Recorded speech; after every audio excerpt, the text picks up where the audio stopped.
I know this is a fractious time in our economy and in Washington. It seems like we can't move forward. Democrats are stuck playing constant defense against what's coming out of the White House.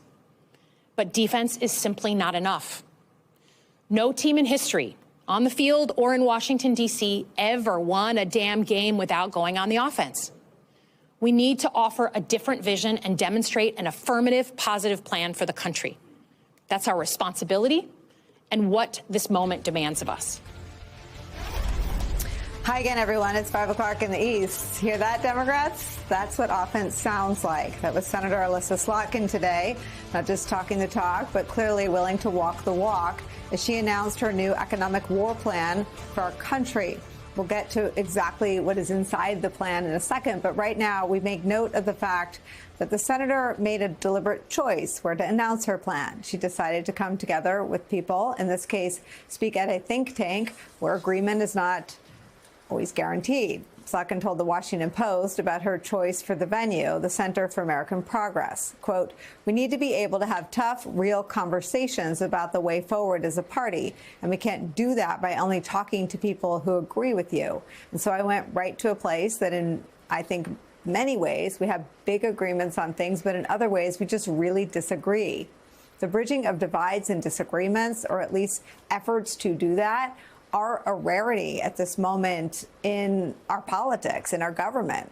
Right now, everything, even down to national intelligence documents and national security, has been hyper-politicized. Donald Trump has sown deep divisions in the country, and he amplifies them around the clock with a right-wing ecosystem. He hardens those divisions every chance he gets. So when things like an extremely significant and consequential military operation take place, assessments are only viewed through a partisan lens on one side of the political divide. Honest questions are framed as attacks from legislators or reporters. Earlier today, Defense Secretary Pete Hegseth held a press conference with the chairman of the Joint Chiefs of Staff, Dan Kane, to discuss the impact of the U.S. strikes on Iran. Hegseth started off by aggressively attacking the journalists in the room, some of them his own former colleagues. Meanwhile, the press was doing its job, asking questions, trying to ascertain facts about the full impact of the military strikes on Iranian nuclear sites, which at this hour remains unclear. We do not know the extent of the damage to these sites. We do not know if Iran moved its uranium before the missiles struck those sites. Even Trump's own chairman of the Joint Chiefs did not use Trump's favorite word, obliterated, like Trump has done repeatedly, to describe the impact of the strikes over the weekend. The politicization of everything, including things that used to be off limits, like our military and its work, is where we start the hour with Michigan Democratic Senator Elissa Slotkin. She's a member of the Senate Armed Services and Homeland Security Committees and a former analyst at the CIA. Senator, thank you for being here today. Sure. Thanks for having me. Let's start with what you know the facts to be about the strike Saturday night. What do you know that we might not know yet, and what can you share with us? Well, we did have the official Senate briefing on the Iran strike from Secretaries Hegseth, Rubio, the director of the CIA, and the chairman of the Joint Chiefs. So that was good. That should have been earlier this week, but it happened, and that was important, and a lot of senators participated. I mean, obviously, I can't go into the details of the briefing. It was classified. But I think there's no way around it. I think the damage was significant. And as someone who was at the Pentagon in a previous life, who worked on some of those same Iran war plans, when the U.S. military gets involved, there's going to be significant damage done to these facilities. So I don't think there's a doubt about that. I don't think there's a doubt about the fact that there's no air defenses above Iran right now, which is kind of unprecedented for the last 30, 40 years. So there's definitely big change happening right now. I think the president is not taking his cues from his intelligence community and from his military leaders. He's obviously playing to the rafters on what he's saying about the strike, but there's no way to get around the fact that it was it had a significant impact. What do you make of the White House doubling and tripling down on the word obliterated to describe not just the physical structures that were targeted, by the very capable men and women of the military, but the Iranian weapons program itself.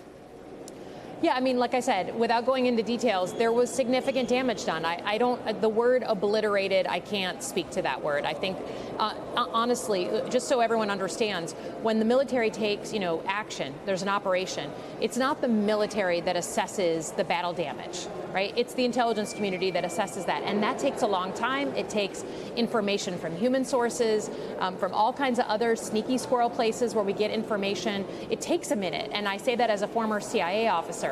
So anyone who says we know exactly what happened, we know exactly the extent of the damage is just not understanding how our system works and what's factual. So I don't think the president is using language based on any intelligence report. He's using language that's around marketing of these strikes. But that's not to say it wasn't an important strike.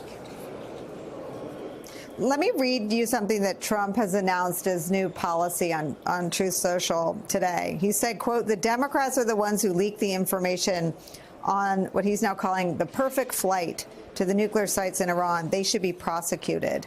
Are you concerned about efforts to, in his words, quote, prosecute lawmakers who had access to intelligence? Yeah, that was described to me as someone, whoever leaked it, read a DIA report and then called a reporter. I have no idea how that got out. I will just tell you this, as a former CIA officer, if you get a security clearance, there are certain responsibilities that you take with that. And you shouldn't be leaking classified information. It doesn't matter if you like the president or don't like the president. It doesn't matter if you like the operation or don't like the operation. There are rules around having access to classified information. And we've had Republicans that are leaky. We've had Democrats that are leaky over the past 25 years that I've seen this town. So I've always said, like, if you are leaking classified information, you should be held accountable. What are you able to share with your constituents or with the public about your understanding today, if you have one, about the damage done to Iran's nuclear weapons capability? Again, I know I'm a senator, and I know a lot of people, talk after these briefings. I'm a senator who's a former CIA officer. That was a classified briefing that I went to. The damage was significant. The skill that was required by our military to pull off that kind of a strike was significant. But the administration, I think, is, to me, being a little bit cavalier with sort of the response options the day after planning that really wasn't done on this kind of a strike, right? That's the thing to me, is that you can have a great strike, but what comes next, right? If they had fired at our base in Qatar, which was an unprecedented thing for them to do, and instead of hitting nothing, they had hit a chow hall full of American soldiers and killed 50 people, where would we be right now? What would we be doing right now? Would Donald Trump have felt the need to dig in his heels and respond? And suddenly you're in a cycle of escalation that you can't stop. So I think they were a little lacking in the day after planning, which is what a generation of us who have served in Iraq and Afghanistan, we saw that miss in the last series of wars. We did not plan for the day after. So I think that's certainly happening. But in terms of the actual strikes, there was significant damage. Did it end any potential of the program? It's too early to know now. I don't think so. But I also want to say it's not just about the nuclear activity or the nuclear materials. It's also the psychology of the regime, right? This regime did sign up to a ceasefire very quickly after the U.S. acted. And they are in a very vulnerable position. And that is very different than where we were 5 years ago, 8 years ago, 10 years ago with Iran. I want to ask you about the speech you gave today. I want to play a little bit more of your message about the economy. It's extremely important to understand and like focus ourselves as Democrats, as Americans, on this issue of the economy and of costs, because this is what the president ran on. Yeah. This is the lead foot in any pushback on him. A Qatari jet, we can talk about all day long, but what he's doing is distracting us from talking about the very thing he ran on, which he said he was going to put more money in people's pockets. Mm-hmm. And in every single category, your groceries, your insurance, your utility bill, like go down the list of how a family does their budget. And he's making them pay more, not less. And we should be relentlessly talking about that. I mean, to your point, we have relentlessly covered the costs. I have a 1.5-year-old, so I get the alerts and the price differences with everything I have bought over the last 19 months, and it is stunning. Things are going up. How do you stay on that message, stay on that plan as a party? Yeah, well, this is what I tried to do by laying out, my best stab at an economic war plan, is that the president ran on lowering your costs. He's not doing that.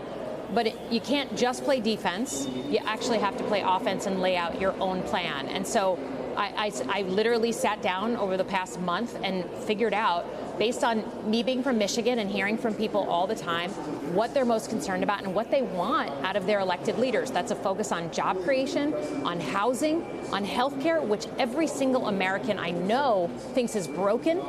It's getting at those big things that every single family in America cares about, and not getting distracted. And I wanted to put that out there.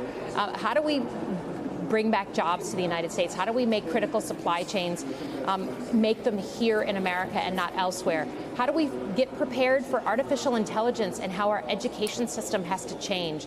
You can't beat something with nothing, so I put something out. But I think one of the things that's an important message, especially this week, is that whether you're a moderate or a progressive, wherever you are in the spectrum, the economy and costs and preserving a strong middle class is something that should unite us. And so let's focus there and punch back at the president on those issues.